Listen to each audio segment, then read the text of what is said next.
Hello, food and craft വേൾഡിലേക്ക് സ്വാഗതം. ഞാൻ ഇന്ന് വന്നിരിക്കുന്ന ഒരു കിഡിലൻ ഐറ്റം ആയിട്ടാണ്. നമ്മളിപ്പോൾ ഒരു ഫുഡ് ഉണ്ടാക്കി കൊണ്ടുവന്ന് ആരെങ്കിലും വെച്ച് കൊടുക്കുന്നതിന് അവർ നിർത്താണ്ട് കഴിച്ചുകൊണ്ടിരിക്കുന്ന ടേസ്റ്റ് കൊണ്ടിട്ടാണ് അല്ലേ. അപ്പോൾ അതുപോലത്തെ ഒരു കിഡിലൻ ഐറ്റമായ നല്ല അടിപൊളി ടേസ്റ്റുള്ളൊരു ബീഫ് കറിയുടെ റെസിപ്പിയുമായിട്ടാണ്. ഒരു ബീഫ് ഉലർത്താണ്. നമുക്കിതിൻ്റെ മൊഞ്ച് കാണുമ്പോൾ തന്നെ അറിയാമല്ലോ അതിൻ്റെ ടേസ്റ്റ്. അപ്പോൾ ഇതെങ്ങനെയാണ് തയ്യാറാക്കുന്നതെന്ന് നമുക്കൊന്ന് നോക്കിയിട്ട് വരാം. നമ്മളിവിടെ എടുത്തിരിക്കുന്ന ഇറച്ചി ഒരു 3/4 കിലോനുണ്ട്. അതൊക്കെ ഒന്ന് കഴുകി വൃത്തിയാക്കിയതാണ് കേട്ടോ. കുറച്ച് നെയ്യും കൂടെ ഉണ്ട്. നെയ്യ് ഉണ്ടെങ്കിൽ നല്ലതാണ്. കറിക്കൊരു പ്രത്യേക ടേസ്റ്റും കൂടിയാണ്. നമ്മൾ ബീഫൊക്കെ കറി വെക്കുമ്പോൾ നെയ്യ് കുറച്ചിടുന്നത് നല്ലതാണ്. അപ്പോൾ നമുക്ക് ഇതിനകത്തേക്കൊരു മസാല വേണം. അതിനായിട്ട് ഞാനിവിടെ നമ്മൾ കാശ്മീരി ചില്ലി മറ്റേ എരിവുള്ള മുളക് പൊടിയും കൂടെ മിക്സ് ചെയ്തതാണ്. അതൊരു 2 സ്പൂൺ ഇട്ട് കൊടുക്കുന്നുണ്ട്.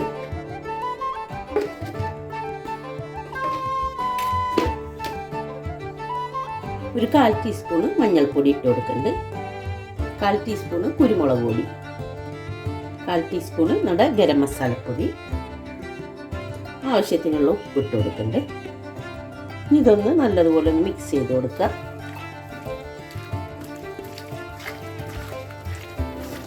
ഇതൊന്ന് നല്ലതുപോലെ മിക്സ് ചെയ്തിട്ട് നമുക്ക് ഒരു അരമണിക്കൂറെങ്കിലും ഒന്ന് റെസ്റ്റ് ചെയ്യാൻ വെക്കണം. നമുക്കിതൊന്ന് മൂടി വെക്കാം. ഒരു അരമണിക്കൂർ നമുക്കൊന്ന് വെയിറ്റ് ചെയ്യാം.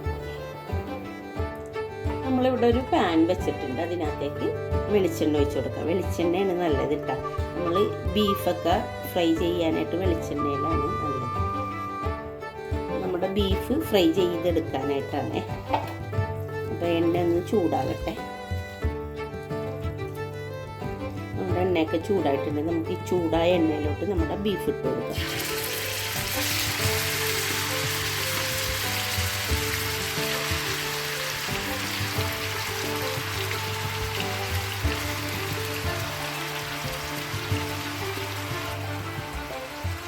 നമ്മൾ ഒരുപാട് മുരിഞ്ഞ് വരരുതിട്ട് നമ്മുടെ ബീഫ് നല്ല ക്രിസ്പി ആകാൻ പാടില്ല.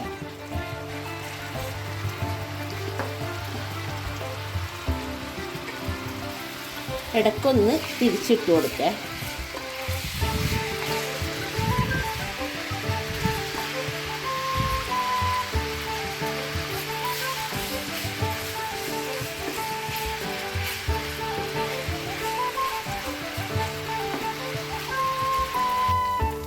ഇത് 2 സൈഡും ഒരുപോലെ ഫ്രൈ ആയിട്ടുണ്ട്. ഇനി നമുക്കിത് കോരിയെടുക്കാം.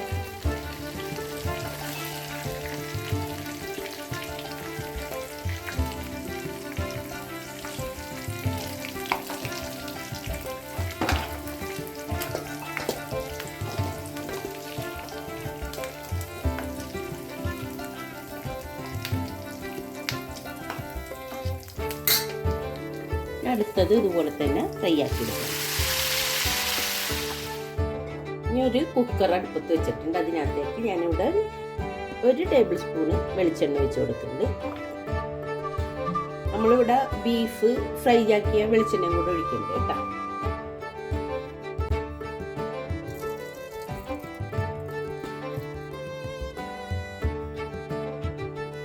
എണ്ണ ഒന്ന് ചൂടാകുമ്പോൾ നമ്മൾ അതിനകത്തേക്ക് കുറച്ച് വേപ്പില ഇട്ട് കൊടുക്കുന്നുണ്ട്. ഇനി ഞാനിവിടെ ഒരു 3 സവാളയാണ് എടുത്തത്. അത് നേരിയതായിട്ട് കട്ട് ചെയ്ത്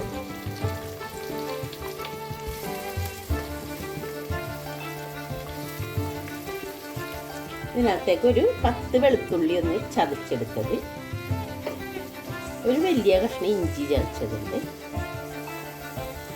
ഒരു 2 പച്ചമുളക്. ഇതൊന്ന് നല്ലതുപോലെ ഒന്ന് വഴറ്റിയെടുക്കാം. ഒന്ന് കളറൊന്ന് മാറി വന്ന വരക്ക് നമുക്ക് വഴറ്റാം. നമുക്ക് കുറച്ച് ഉപ്പിട്ട് കൊടുത്തിട്ട് വഴറ്റിയെടുക്കാം. അപ്പോൾ പെട്ടെന്ന് വഴന്നു വന്നുള്ളത്.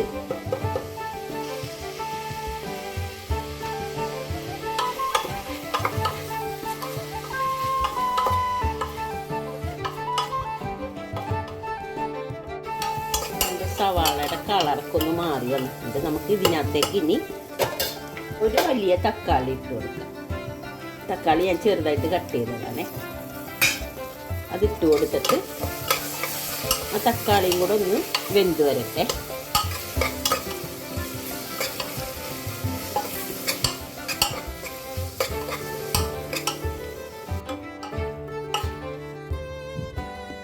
ഇനി ഇതിനകത്തേക്ക് നമ്മുടെ ഉള്ളിയും തക്കാളിയൊക്കെ നല്ലോണം വഴന്നിട്ടുണ്ട്. ഇനി ഇതിനകത്തേക്ക് കുറച്ച് മസാലകൾ ഇട്ട് കൊടുക്കാം. ഒരു 1/4 ടീസ്പൂൺ മഞ്ഞൾപ്പൊടി ഇട്ട് കൊടുക്കുന്നുണ്ട്. 2 ടീസ്പൂൺ മുളക് പൊടി ഇട്ട് കൊടുക്കുന്നുണ്ട്. 1 ടീസ്പൂൺ നമ്മുടെ ഗരം മസാലപ്പൊടി ഇട്ട് കൊടുക്കുന്നുണ്ട്. 2 സ്പൂൺ മല്ലിപ്പൊടി ഇട്ട് കൊടുക്കണ്ടേ. 1/4 ടീസ്പൂൺ ജീരകം പൊടിച്ചത്. ഒരു 1/4 ടീസ്പൂൺ നമ്മുടെ കുരുമുളക് പൊടി. ഇതൊന്ന് നല്ലതുപോലെ വഴറ്റിയെടുക്കാം. അതിൻ്റെ പച്ച മണമൊക്കെ ഒന്ന് മാറി മസാലയായിട്ട് നല്ലതുപോലെ ഒന്ന് വഴന്ന് വരട്ടേട്ടാ.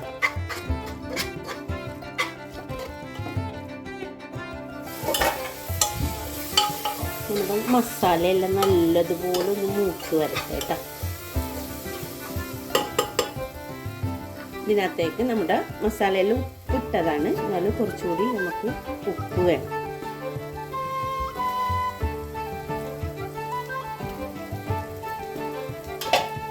നമ്മുടെ ബീഫ് ഫ്രൈ ചെയ്ത് വെച്ചിരിക്കുന്ന ബീഫ് ഇട്ട് കൊടുക്കാം.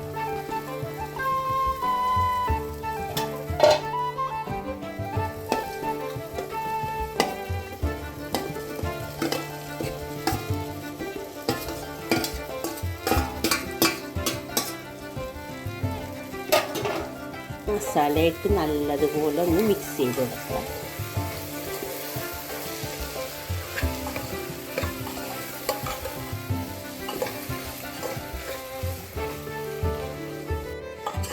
മസാലയിട്ട് നല്ലതുപോലെ മിക്സ് ചെയ്തിട്ടുണ്ട്.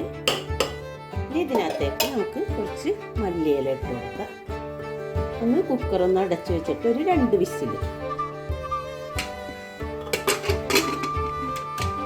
നമ്മൾ ഫ്രൈ ചെയ്ത് വെച്ചപ്പോൾ തന്നെ നമ്മുടെ ബീഫ് ഒന്ന് നല്ലതുപോലെ ഒന്ന് വെന്തിട്ടുണ്ട്. ഒരു 2 വിസിൽ മതിയേ.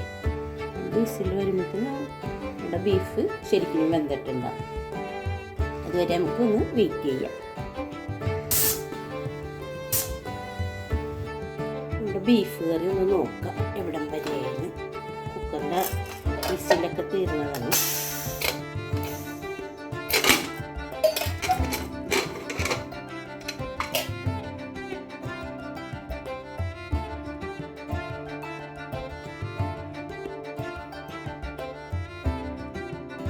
അപ്പം നമ്മുടെ കിഡിലൻ ടേസ്റ്റുള്ള ബീഫ് ഉലർത്തിയത് ഇവിടെ റെഡി ആയിട്ടുണ്ട്.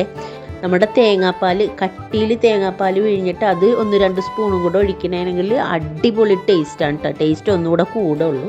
അപ്പോൾ ഒരു പ്രാവശ്യമെങ്കിലും നിങ്ങൾ ഇതൊന്നും ഉണ്ടാക്കി നോക്കണം. ഉണ്ടാക്കി നോക്കിയാലേ അതിൻ്റെ ടേസ്റ്റ് അറിയാൻ പറ്റുള്ളൂ.